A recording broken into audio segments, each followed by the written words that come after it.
ഇന്ന് നമുക്ക് ബീറ്റ്റൂട്ട് ഹൽവ തയ്യാറാക്കുന്നത് എങ്ങനെയാണെന്ന് നോക്കാം. വളരെ ടേസ്റ്റി ആയിട്ടുള്ള ഒരു ഹൽവയാണിത്. നമുക്ക് എളുപ്പത്തിൽ തന്നെ ഇത് തയ്യാറാക്കി എടുക്കാൻ പറ്റും.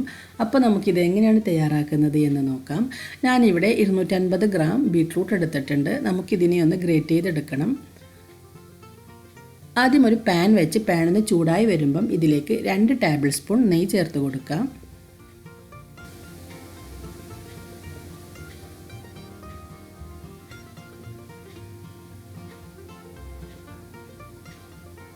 നെയ്യ് ചൂടായി വരുമ്പോൾ നമുക്കിതിലേക്ക് നട്ട്സ് ചേർത്ത് കൊടുക്കാം. ഞാനിവിടെ അണ്ടിപ്പരിപ്പ്, പിസ്ത, ബദാം എന്നിവയാണ് എടുത്തിട്ടുള്ളത്. ഇത് നിങ്ങളുടെ ഇഷ്ടാനുസരണം എടുക്കാവുന്നതേ ഉള്ളൂ.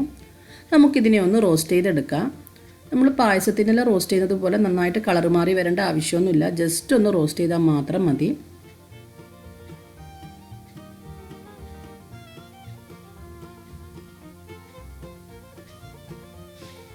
അപ്പോൾ ഇതുപോലെ ചെറുതായി ഒന്ന് റോസ്റ്റ് ചെയ്തതിന് ശേഷം നമുക്കിതിനെ പാനിൽ നിന്ന് മാറ്റാം.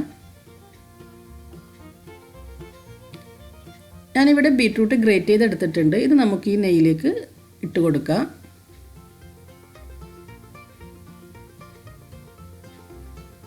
ഈ നെയ്യിലിട്ട് ഈ ബീറ്റ്റൂട്ടിനെ നമുക്ക് നന്നായിട്ടൊന്ന് വഴറ്റിയെടുക്കണം. ഒന്ന് സോഫ്റ്റായി വരുന്നത് വരെ വഴറ്റിയെടുക്കണം.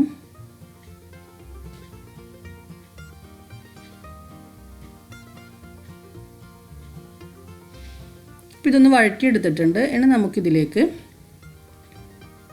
1 കപ്പ് പാല് ചേർക്കാം.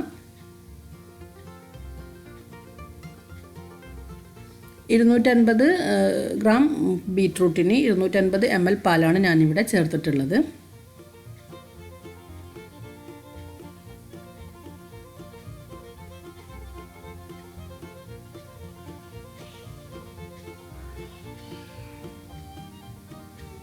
ഒരു നുള്ളു ഉപ്പ് ചേർത്ത് നമുക്കിതിനെ അടച്ച് വെച്ച് ഒന്ന് വേവിച്ചെടുക്കണം. ഈ പാല് ഒന്ന് വറ്റി വരുന്നത് വരെ വേവിച്ചെടുക്കണം.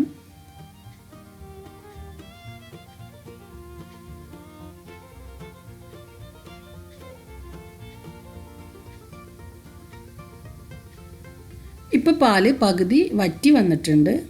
ഈ സമയത്ത് നമുക്കിതിലേക്ക് പഞ്ചസാര ചേർക്കാം.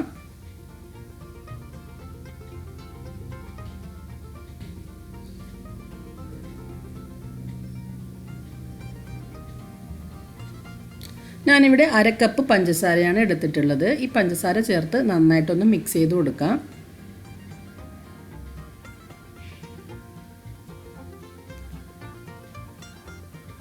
ഇനി ഒരു മീഡിയം ഫ്ലെയിമിലിട്ടിട്ട് നമുക്കിതിനെ ഈ ഒരു പാല് മുഴുവൻ വറ്റിച്ചെടുക്കണം. പാല് വറ്റി വരുന്നുണ്ട്. ഇതിലേക്ക് നമുക്ക് 1 ടേബിൾ സ്പൂൺ കൂടി നെയ്യ് ചേർത്ത് കൊടുക്കാം.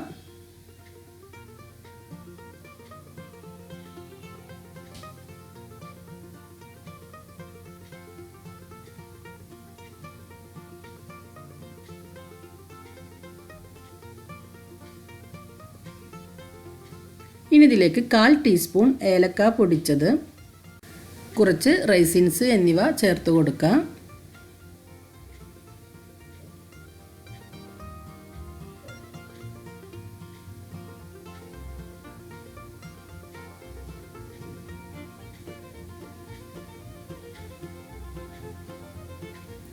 അപ്പോൾ നന്നായിട്ട് പാല് വറ്റി വരുന്നുണ്ട്. ഈ ഒരു ഹലുവ പാനിൽ നിന്ന് വിട്ട് വരുന്നത് വരെ നമ്മൾ ഇതിനെ ഇങ്ങനെ ഇളക്കിക്കൊണ്ടേയിരിക്കണം.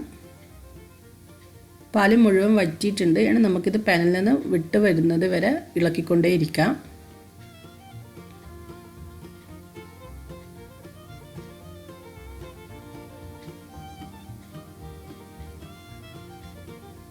ഇപ്പോൾ ഹലുവ നന്നായിട്ട് പാനിൽ നിന്ന് വിട്ട് വരുന്നുണ്ട്. ഇനി നമുക്കിതിലേക്ക് നമ്മൾ നേരത്തെ റോസ്റ്റ് ചെയ്ത് വെച്ച നട്ട്സ് ചേർത്ത് കൊടുക്കാം.